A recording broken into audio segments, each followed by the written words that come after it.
Om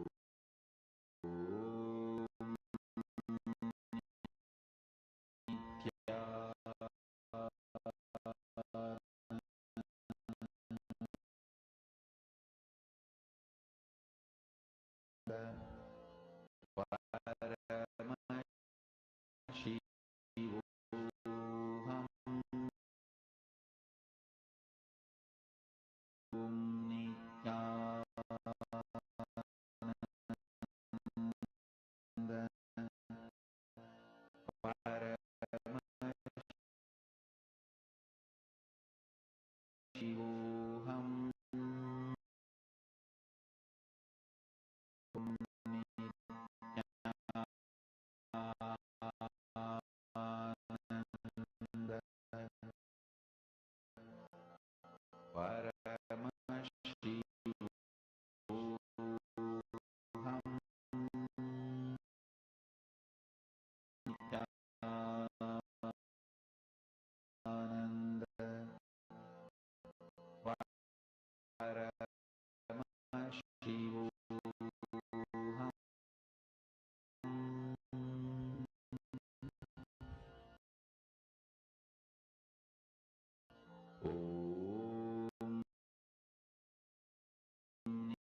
please relax.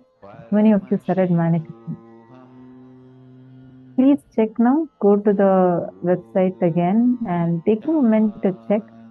See, I see some of you who are sitting intensely and doing the manifestation, and some more of you are like not sitting for it. Listen, understand one thing clearly. You sitting and spending this precious time for power manifestation. This is too important, and it will happen with ease because Swamiji has initiated you, and Swamiji will be the one who's going to be manifesting through you. You just sit, but hold on to will persistence. All right. Now let's enter into the next session. And in this session, Swamiji is going to be revealing to us on Swarupa Ananda. Let's listen to the revelation of from Swamiji.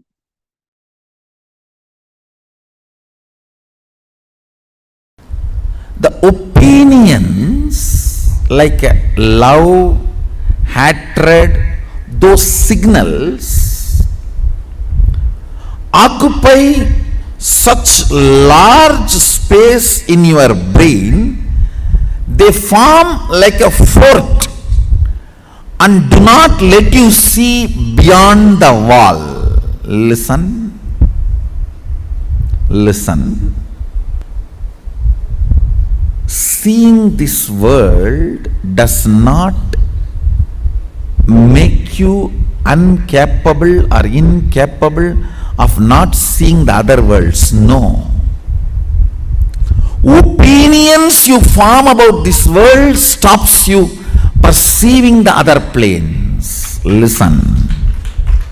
I'll repeat. See, this world you see, Bhur, Bhuva. In the human body, you have access to all the three, Bhur, Bhuva, Swa. In human body, you can experience Swa also.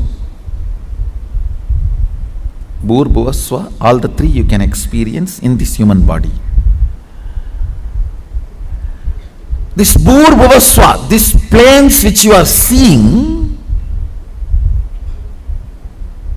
is not stopping your ability to perceive other planes like a Tapo, Satya, Brahma, all those lokas. But the opinions you form about these worlds becomes a huge fort inside your brain, Sahasrara Mandala, 1,000 petal flower. When that fort is built, then you are not able to see outside the fort. That stops your ability to perceive the multiple dimensions of the universe. Listen. Actually, choices are not only not freedom, they are anti-freedom. Listen. Choices are not only not freedom, they are anti-freedom. You are so engrossed, engaged, feeling you got the result.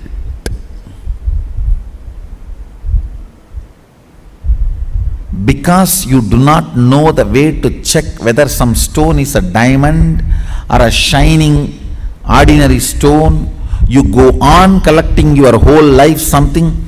Only when you are about to die, you discover a machine to check the diamond and you find out whole thing you collected is just faltu stone. Not even one is diamond.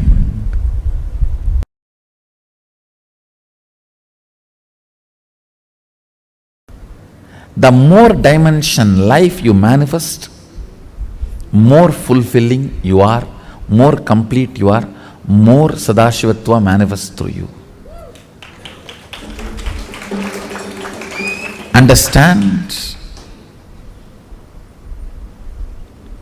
understand, through puja,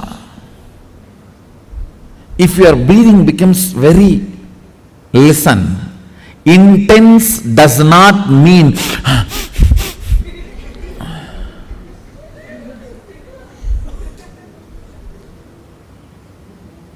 through dance, getting intense will have a different physical expression.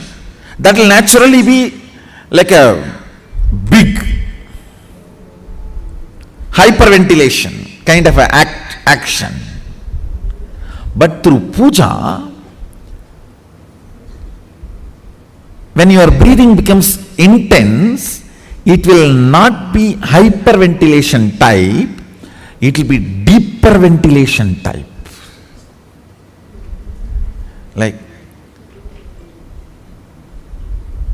Sahasradala Pangaje Shagala Siddharashmi Prabham Varabhayagarambujaṁ Vimalagandha Pushpambaram Prasannavadanikshanam Sagala Devata Rupinam Smarechirasiyam Sagam Tatapimana Purvam Gurum.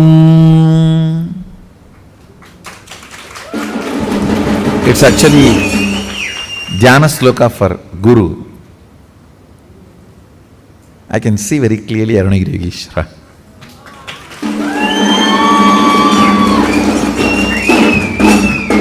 Sahasradala Pangaje Shagala Siddharashmi Prabham Varabhayagarambujaṁ Vimalagandha Pushpambaram Prasannavadanekshanam Sagala Devata Rupinam. On the 1,000-petal lotus, Varabhayagarambujaṁ, Vara Abhayakara,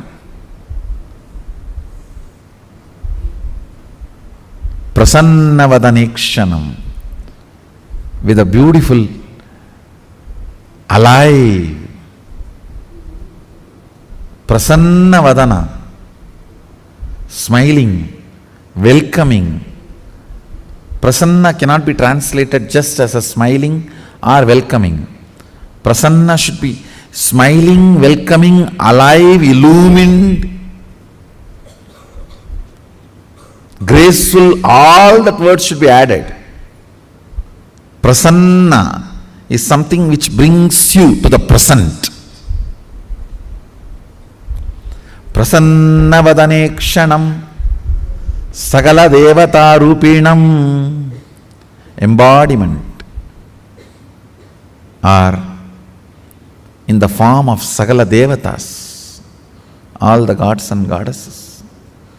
Smarechirasi Hamsaham Tatapimana Purvam Gurum means with my breathing flow, Hamsakam. See, Hamsam is the integrity syllable of your breathing. Listen carefully. Integrity means being what you are known for.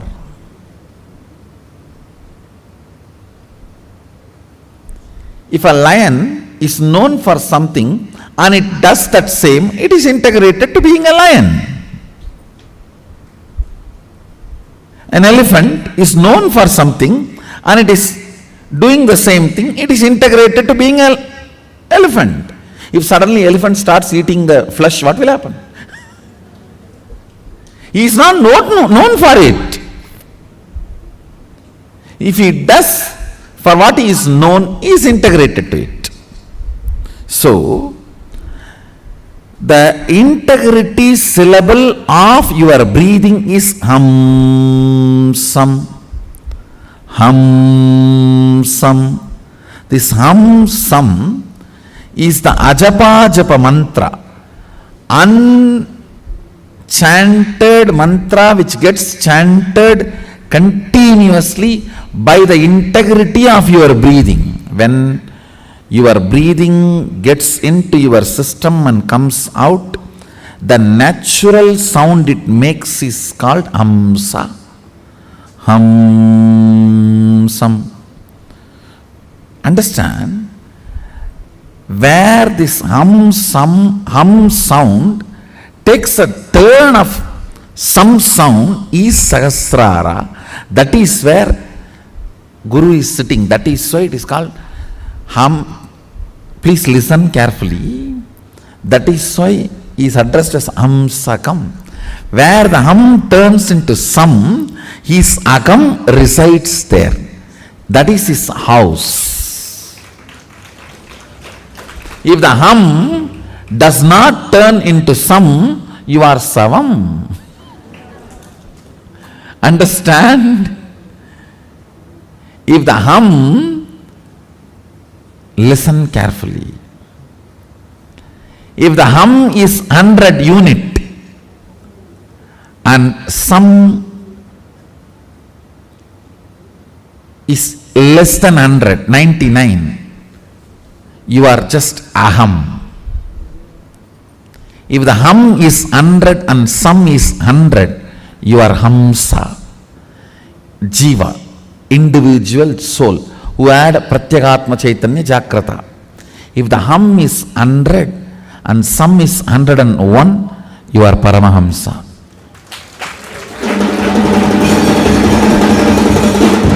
Listen carefully. This Ham-Sam proportion decides the level of integrity you have in your system. This Ham-Sam, that decides how many dimensions in your brain are open and available, accessible to you. Listen very carefully.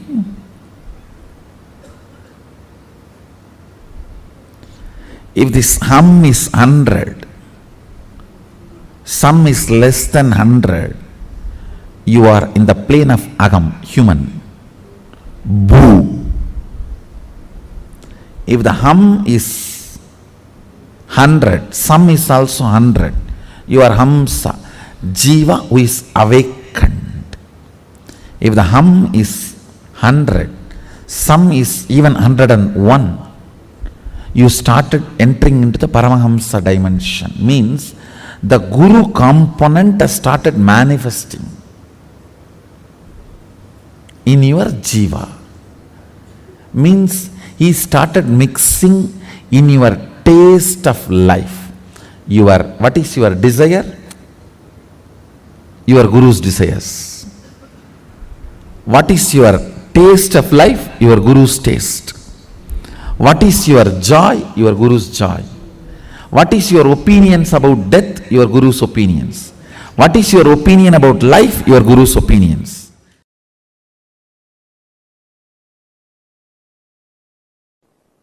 If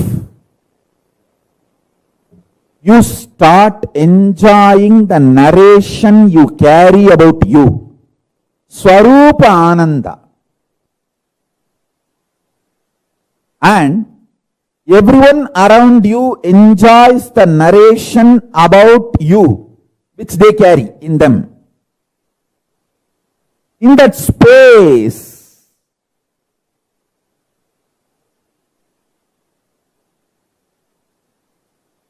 you manifest Sarvanyatva. Kailasa is the ecosystem to help you to enjoy the narration you carry about you, and everyone celebrates the narration they carry about you in them. You celebrate them, they celebrate you. In this kind of ecosystem, powers manifest just like that.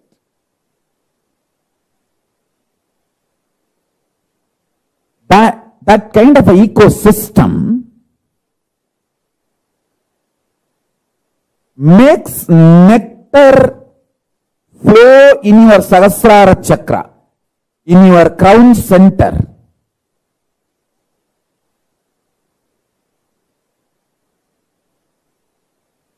Even when your Guru initiates you with his consciousness, the first thing happens is your Sahasrara chakra explodes in superconsciousness, that Paramashiva space. The nectar, Amrita, pours in your system. You enjoy the beautiful narrative of you carry inside you. That you are Paramashivatva. And you enjoy the Paramashivatva of the whole universe, everyone around you. And everyone around you enjoys you.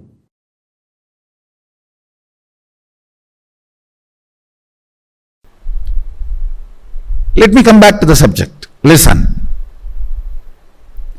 Whenever you are not able to hold the lit up 1,000 lotus petals, the Sahasrara, and come down only with prayer. Prayer will grow roots and push you back to that same higher electrical structure and chemical structure in your brain, to the Sahasrara. If you start analyzing, why am I not retaining? Maybe all the sins I have done.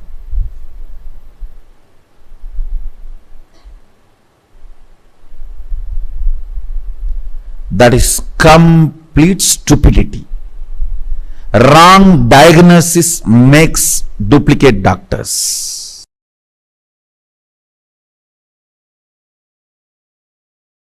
Listen carefully.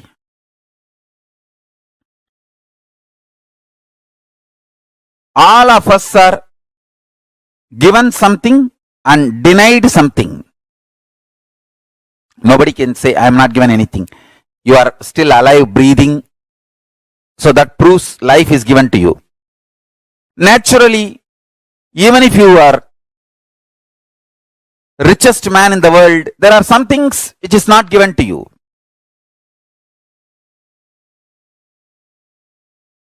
If you cultivate consciously a consciousness, the inner space which feels grateful for whatever is showered, your biology is ready to give birth to great boons of life. Understand?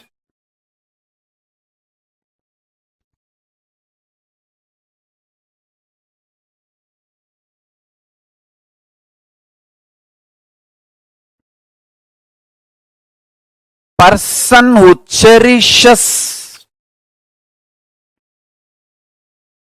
what is showered in the life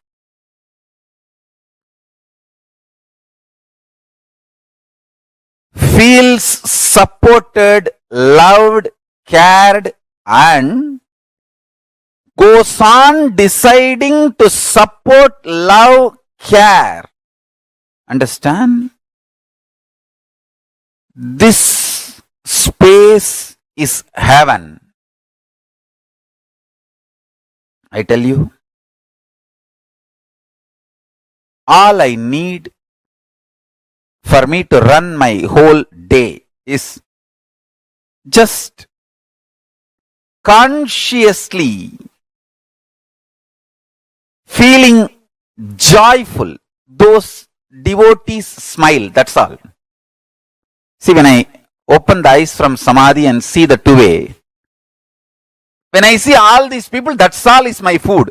Nothing else is needed. No other food is needed.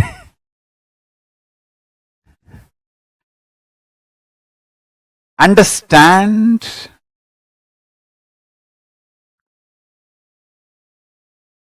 The biology you carry, inner space you carry, gives birth to your reality. If you carry the inner space being grateful for whatever is showered in your life. You decide to go on showering with others. Understand, I tell you?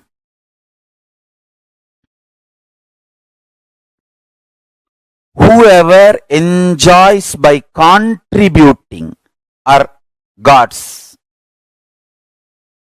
angels. Angels may not be the right word. What I wanted to convey is devatas. The Sanskrit word devatas. Maybe the rough translation in English can be gods and goddesses, not angels.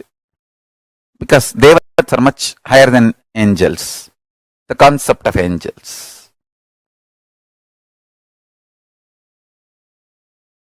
Listen carefully.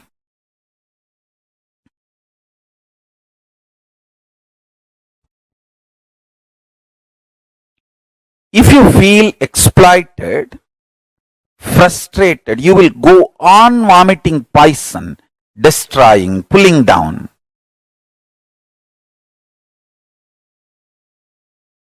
Spreading hatred, vomiting poison. You will be so deluded. You will know you are straight lying. And you will believe it is perfectly alright. That is the worst delusion. That's the worst delusion. Money gets more money. Integrity gets more integrity. Laziness gets more laziness. Abuse gets more abuse. Joy gets more joy. Bliss gets more bliss. Sadness gets more sadness. What you work for, you get that. I tell you, listen carefully. I really tell you.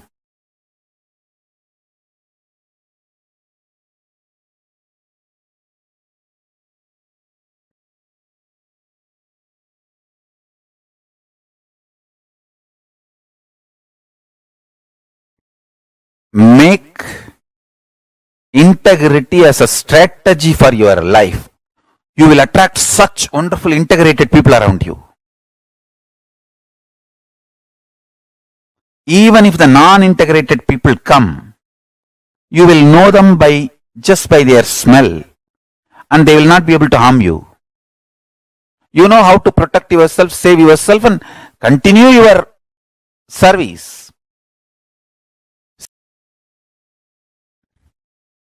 Love for the consciousness. Love for the existence. Understand? The source of life is all about going on contributing.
How many of you understood Swarupa Ananda?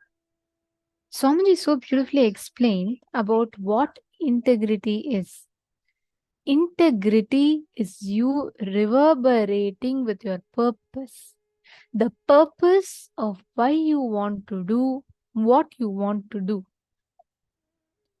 Integrity. Understanding, flowing in life with gratitude makes you manifest Sadashiva, makes you manifest Paramashiva as he is.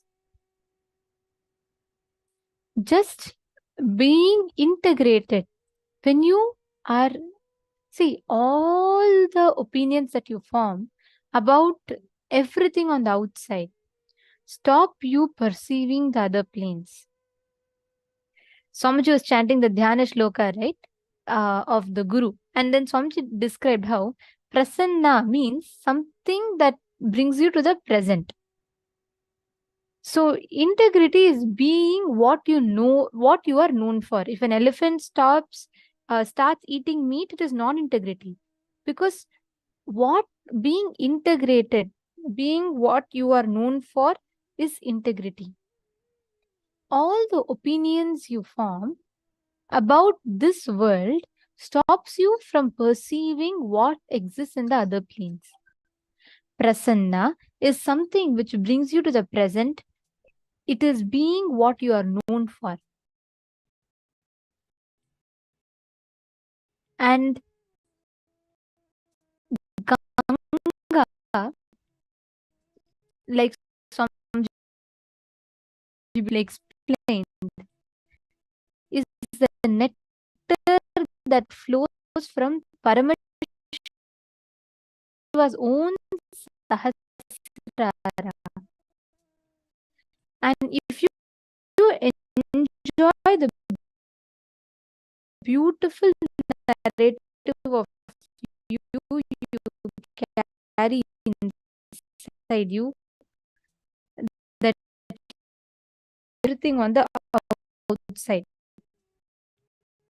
Just by understanding this one truth, you can access everything on the outside. Now, we're going to be doing a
and you kind of sit through your whole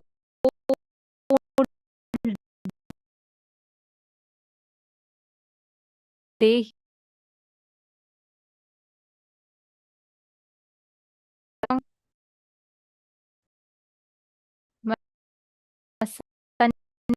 sunny.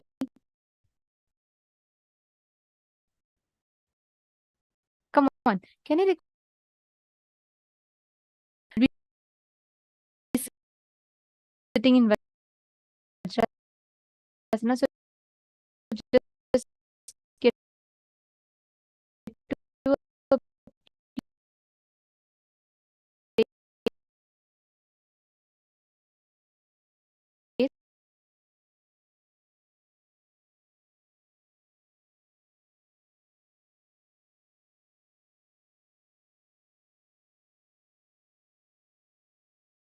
where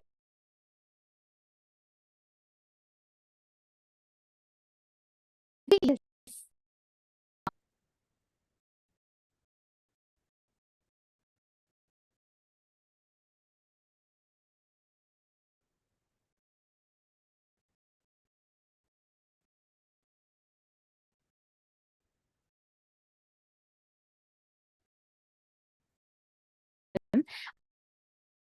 Unless any of you have medical condition, now I'm going to be guiding you all step by step. See, understand. Swamiji revealed, right? Gratitude. You start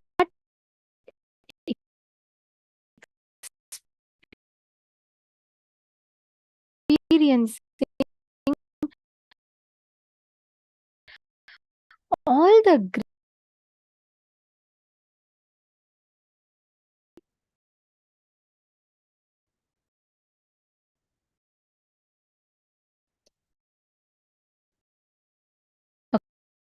Okay. Now the first step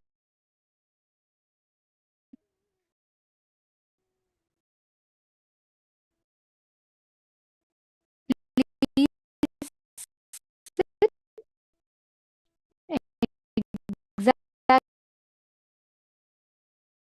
exactly as shown in the camera.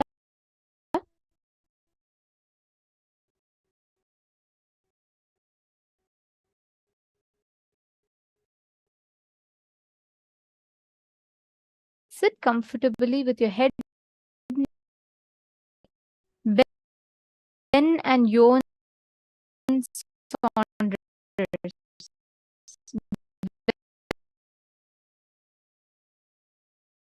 Ben Saunders are here.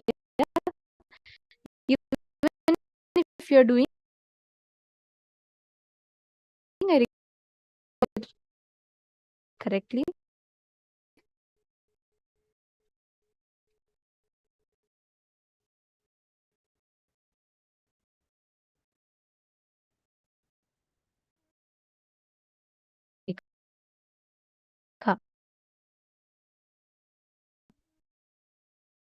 Bastrika is basically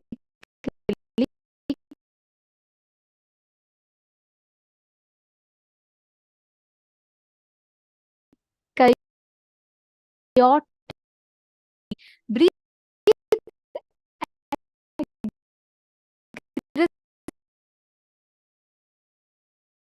aggressively and chaotic. Like any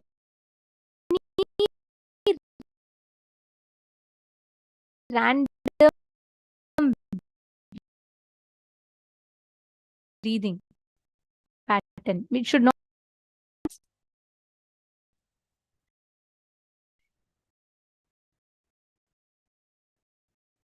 If it helps, you can even move your body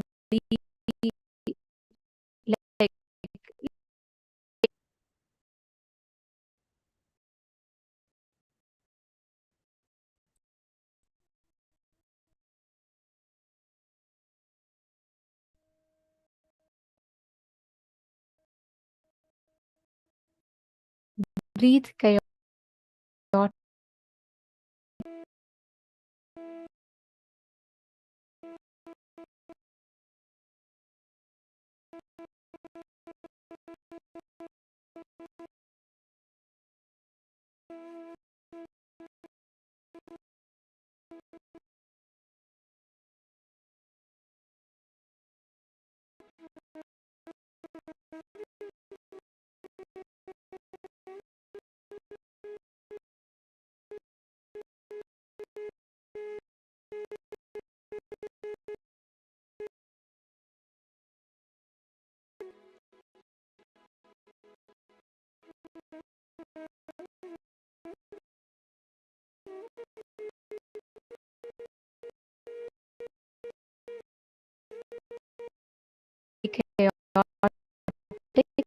And random.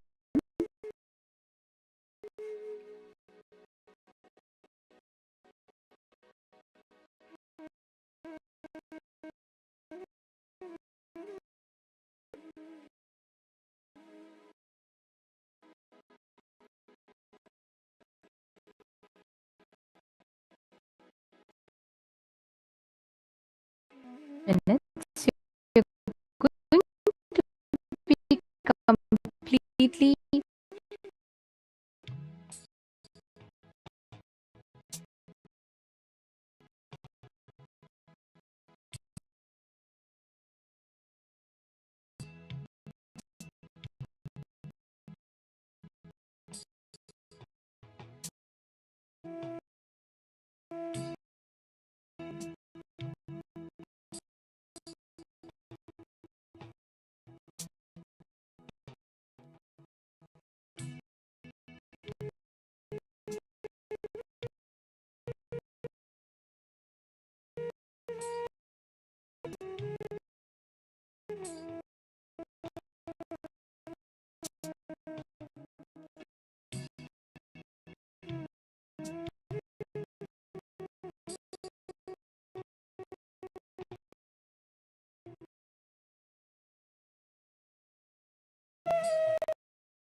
continue breathing chaotically without any rhythm or pattern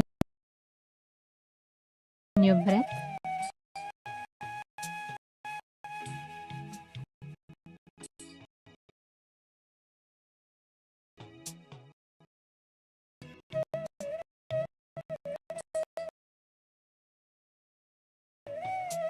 And I request every one of you to place your hand in Chin Mudra. So basically, you're going to be placing your hand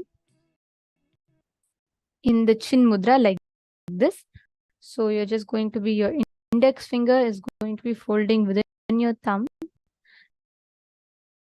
The chin with your fingers and keep it on your lap. Place your hands on your knees. Your hands, the palm should be facing upward. And let the tip of the index finger, tip of the thumb as a forming like, and place that on your knees. Sure your hands are completely relaxed. For the next 7 minutes, you are going to be humming. You're going to be intensely only humming.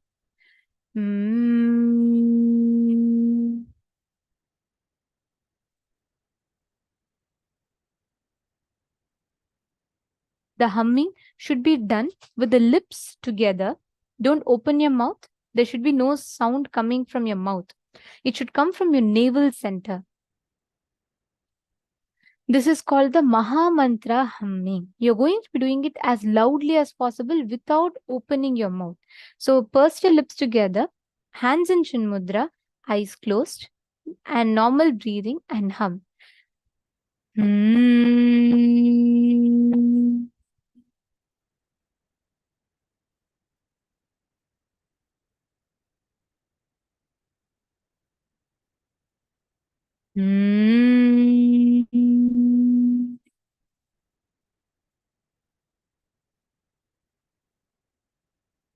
I request every one of you to do this step for the next 7 minutes.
Please relax.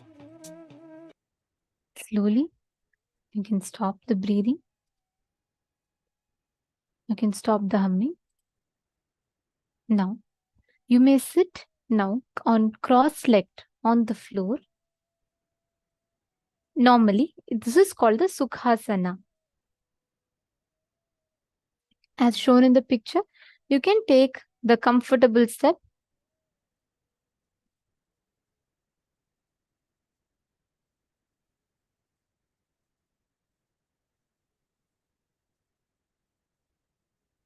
Now, you're going to be bringing your entire awareness on the Mooladhara Chakra. Mooladhara Chakra is the base of your spine.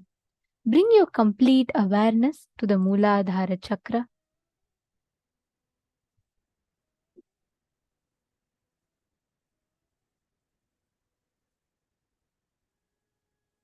Each of you are going to be bringing your awareness from the Mooladhara Chakra to the Sahasrara Chakra, step by step. First, focus on the Mooladhara Chakra.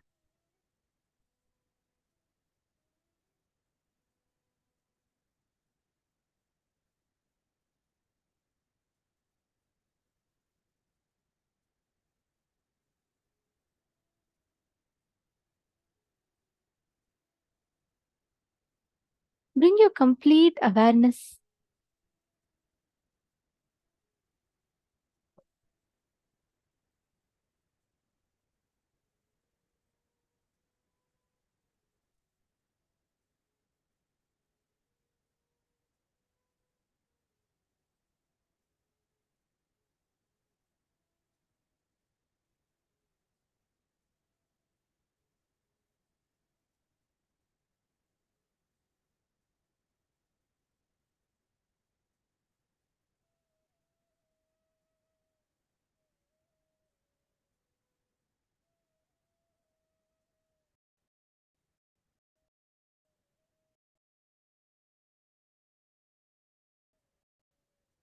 focus your entire on the Mooladhara, the very end of your backbone.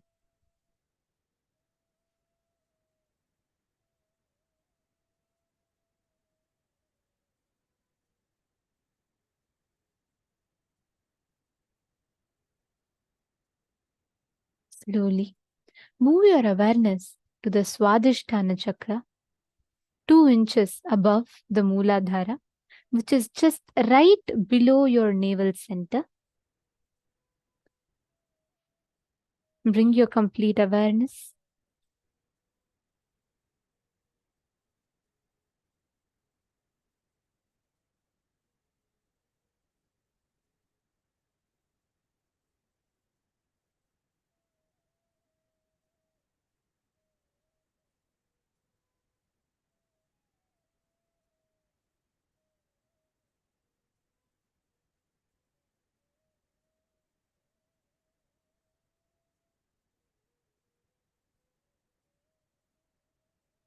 Next, move your awareness to the Manipuraka Chakra, exactly at your navel center.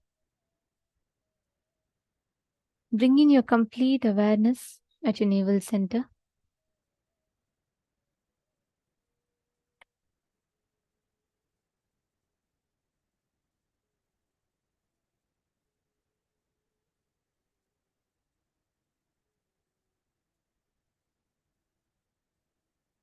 Just place your awareness. You don't need to do anything. Just bring your whole awareness. Forget all the other parts, and you're only going to focus your existence, your awareness in the navel center, the Manipuraka Chakra.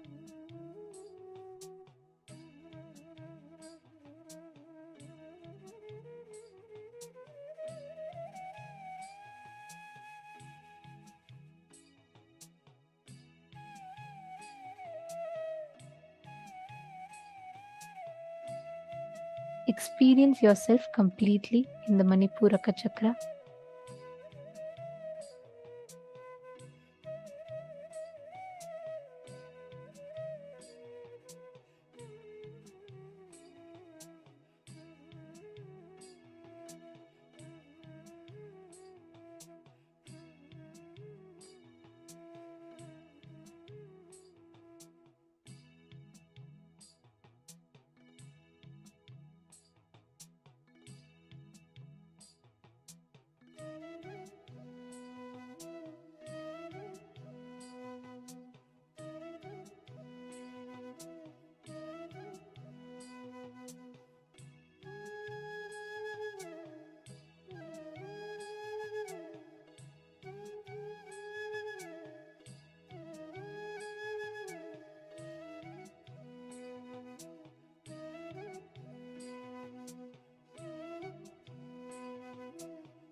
Now, slowly move your complete awareness to your Anahata Chakra. Anahata Chakra is your heart center, exactly in the center of your heart.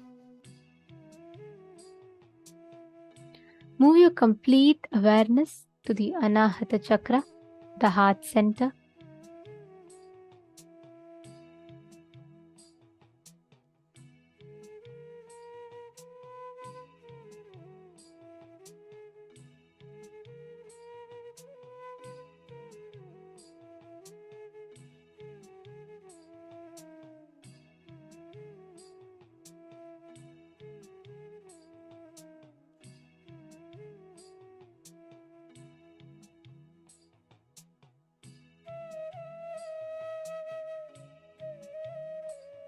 Focus your complete awareness just on your heart center. Your existence, bring your complete existence on your heart center.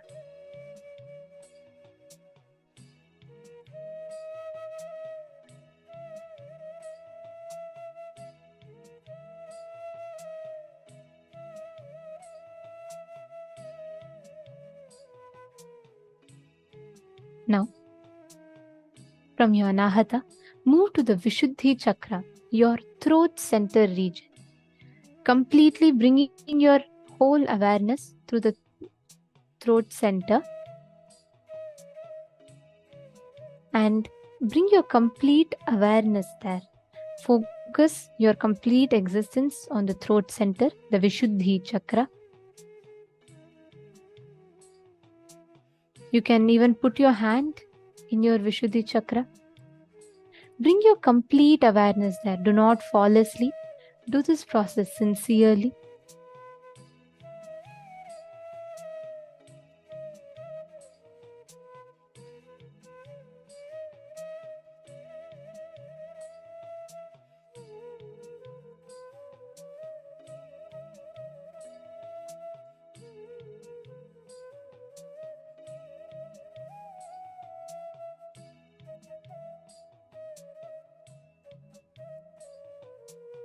Please sit straight. I request everyone to sit straight. Continue to have your eyes closed. Do not keep your eyes open.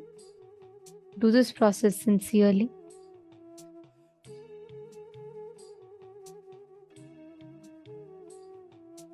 This will completely awaken that space of gratitude, your innate energy inside of you.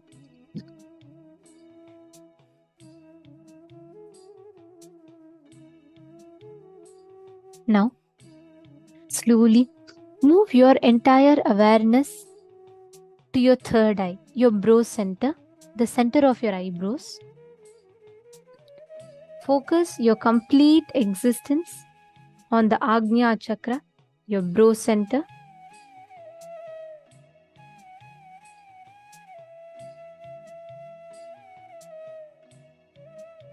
Bring your complete awareness.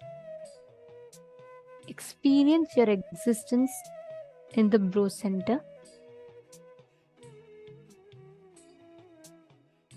I request all the participants to sit straight. Do not slouch. Please sit straight.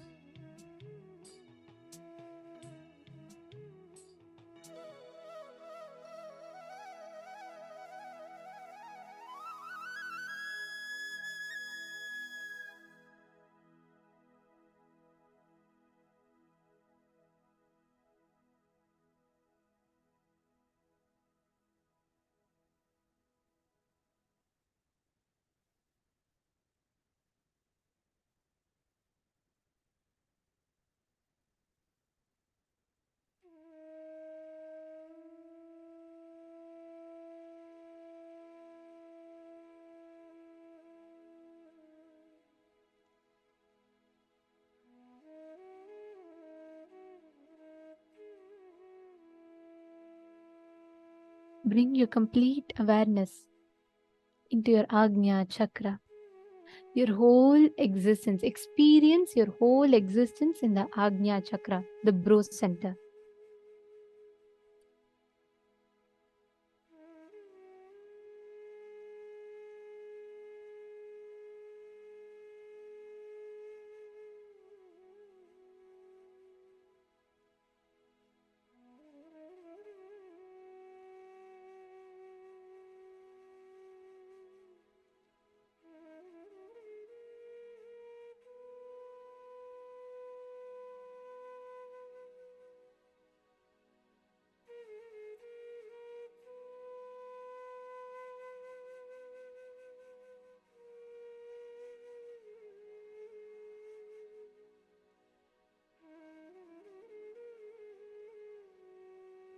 Now, move your complete awareness to your Sahasrara chakra,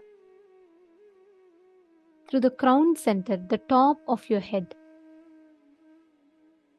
To the complete top of your head, just move your complete awareness to the Sahasrara chakra.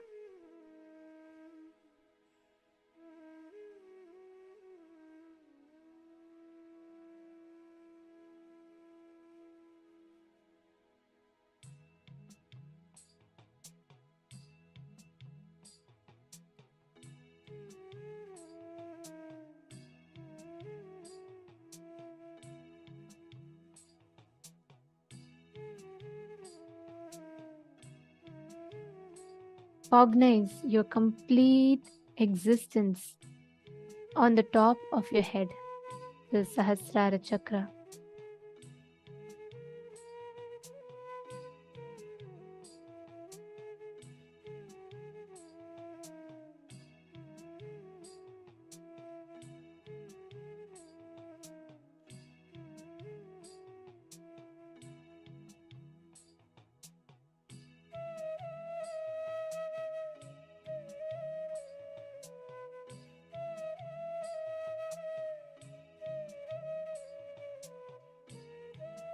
Cognize your complete existence, the Sahasrara chakra.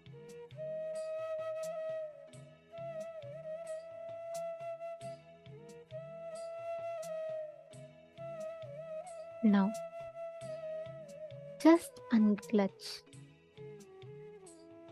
Experience complete gratitude in everything that you know, everything that you do, everything that you experience. Bring complete gratitude. If it is a negative thought, or a person you don't like, or an unpleasant situation that comes inside you, just bless it. Everything that is happening inside of you, just express gratitude. Just bless it.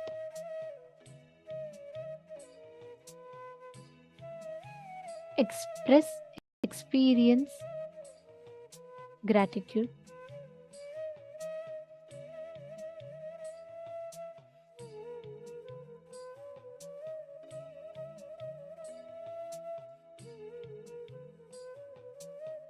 Don't get clutched to any emotion. Don't get clutched to any thought. Just be completely unclutched.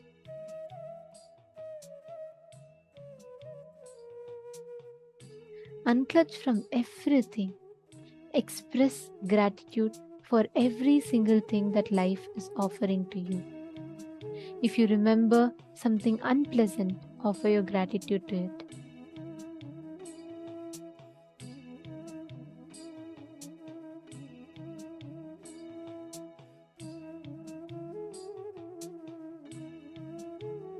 Sit straight. If you have a few flowers, please hold a few flowers in your hand and you can offer that as gratitude.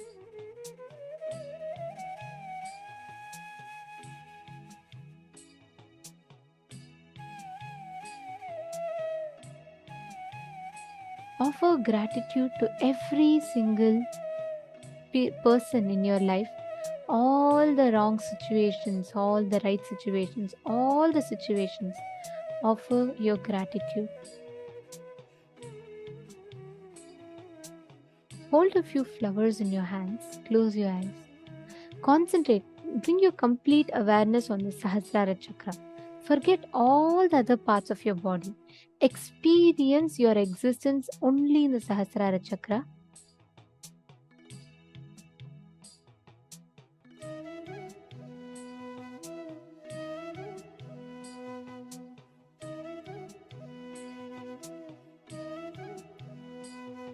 Offer your gratitude with your whole being.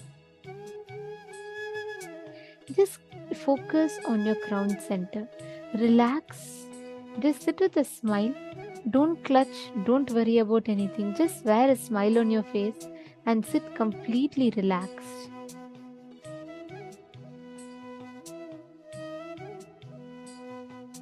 Remember your mother.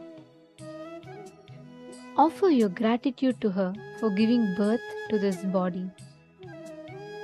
Give gratitude to her with your whole being, just for the fact that she gave birth to your body.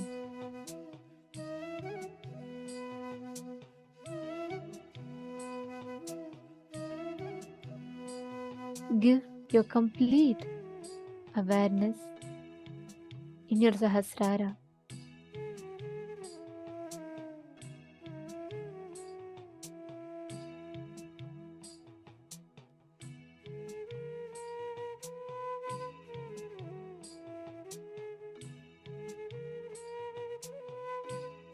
Offer your gratitude to her with your complete being for the very fact that she gave birth to you.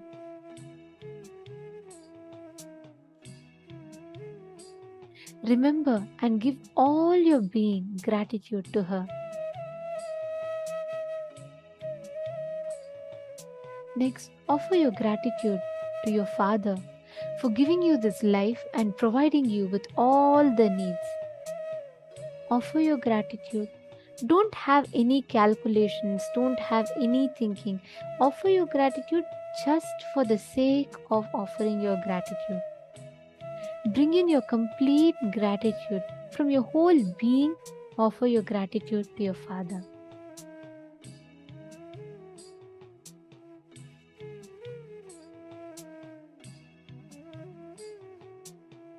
Next, offer your gratitude to all the doctors and nurses who received you when you came to planet Earth. Offer your complete gratitude to them, just for the fact that they were there and they got you to planet Earth. Offer your complete gratitude to them.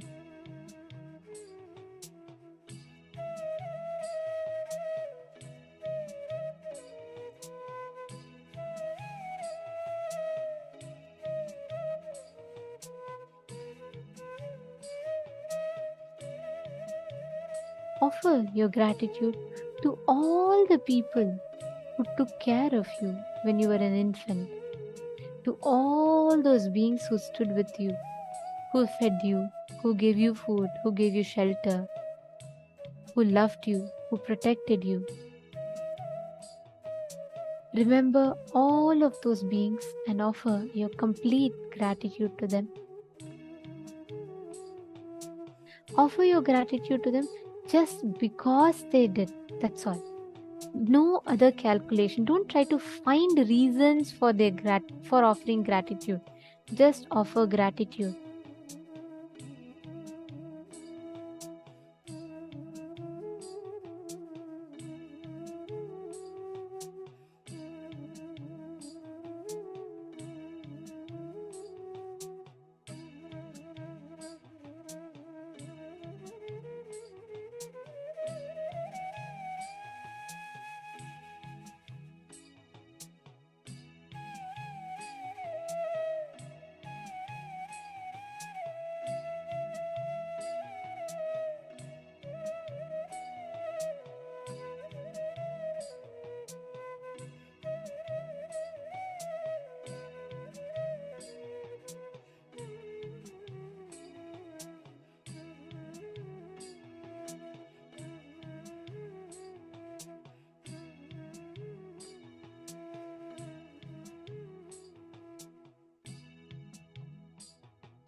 Now, offer your gratitude for all the teachers who taught you everything since you were young. For all the care, the love that they gave you, offer your gratitude to them. Remember all your friends in your young age school. Offer your gratitude to them. All of them made your life blissful, joyful. All those who shared their innocence and joy with you, offer your gratitude to them. Offer your gratitude to your brothers and sisters and other relatives for nurturing you, for caring for you. Seek their forgiveness for any hurt that you may have caused them, intentionally or unintentionally, consciously or unconsciously. Offer your gratitude to all the people who gave you professional education, who helped you stand in your profession, who gave you the courage to stand in your own feet. Whatever phase of the life that you might be in, offer your gratitude to every single person who supported you. Offer your gratitude to all the people who helped you financially whenever you were in need of it. Offer your gratitude to all the doctors and nurses who took care of your health, who gave you the medical assistance whenever you needed it. Offer your gratitude to your wife or husband for giving you love and security in your life. Forgive them for anything that they might have done to you that hurt you. Seek their forgiveness you have done to them which have hurt them.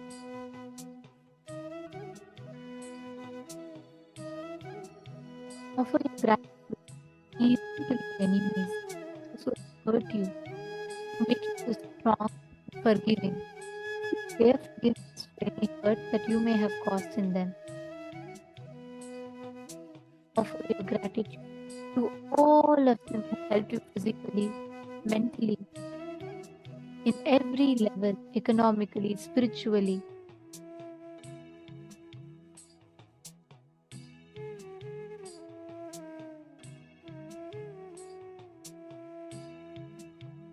Offer your gratitude to your whole body, to your mind, to your being. Offer the gratitude to the divine for the very fact that you happened on planet Earth. Just sit in that space of gratitude. Just experience gratitude to every single happening in your life. All the best things for giving you joy. All the worst things for making you even stronger. Just offer your gratitude. Celebrate the fact that life happened and gave you different situations. Just offer your gratitude.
Now, slowly, very slowly, please open your eyes.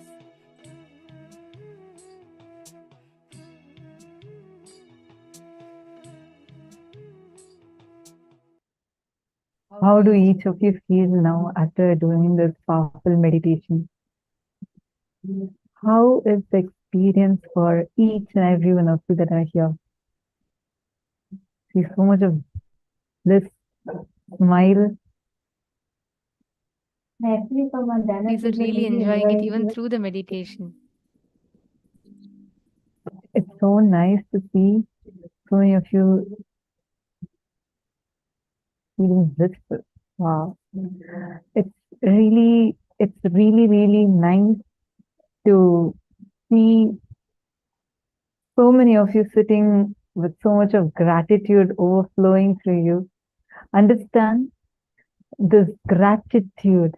Swamiji says gratitude is the greatest attitude to have in your life.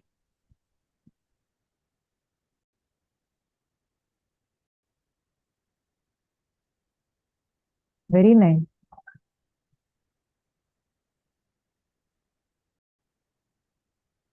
Beautiful meditation. I just enjoy all my life.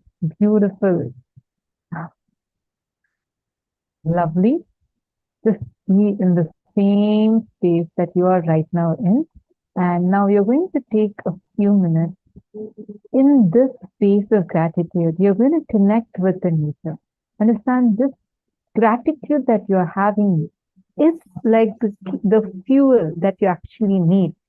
And that would help you to flower so beautiful flower in your life and connect with nature, manifest the powers that you can just play with it.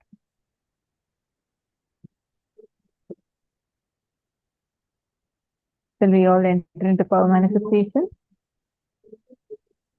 Okay, who all were already able to alter weather temperature? From morning, you've been able to manifest this power. If you have been able to, or if you have not, both categories also, you're going to manifest again now with this space of gratitude.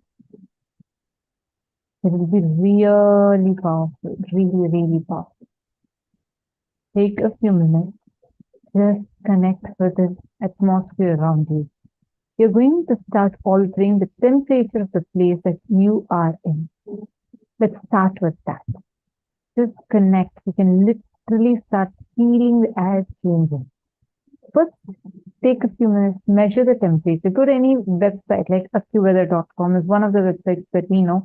Any website, there are so many websites that give you the exact temperature. Go to anything. Your temperature should not change because of some AC or something. Make sure you measure the temperature rightly. And now let's start the power manifestation. Please chant the Mahavakya. Continue to be in the space of gratitude.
Om Nithyananda Paramashivam. Om Nithyananda Paramashivam. Om Nithyananda Paramashivam. Om Nithyananda Paramashivam. Om Nithyananda Paramashivam. Om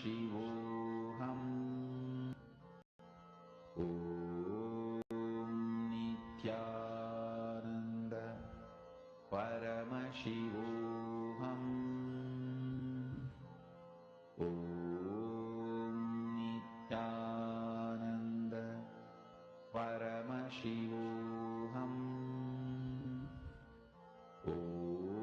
Om Nithyananda Paramashivam. Om Nithyananda Paramashivam. Om Nithyananda Paramashivam. Om Nithyananda Paramashivam. Om Nithyananda Paramashivam. Om Nithyananda Paramashivam. Om Nithyananda Paramashivam. Om Nithyananda Paramashivam. Om Nithyananda Paramashivam. Om Nithyananda Paramashivam. Om Nithyananda Paramashivam. Om Nithyananda Paramashivam.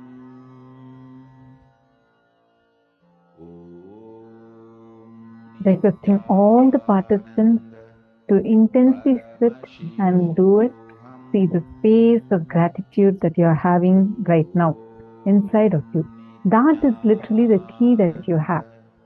That's the strength that you have with you right now. It's the power. Just connect with the nature, connect to Swamiji, and just feel the air as your own extension. By your will, it will change. The temperature can change. You have the power. Actually, even to manifest rain, Swamiji is a very powerful technique. If you have the crystal shila energized by Swamiji, or even mirror energized by Swamiji, you can apply the Jnananjana on it, or any other Aushadha blessed by Swamiji. Apply it, make it as a paste and apply it on top of it. Write down which place, what temperature you want it to change, what kind of weather you want it right over there.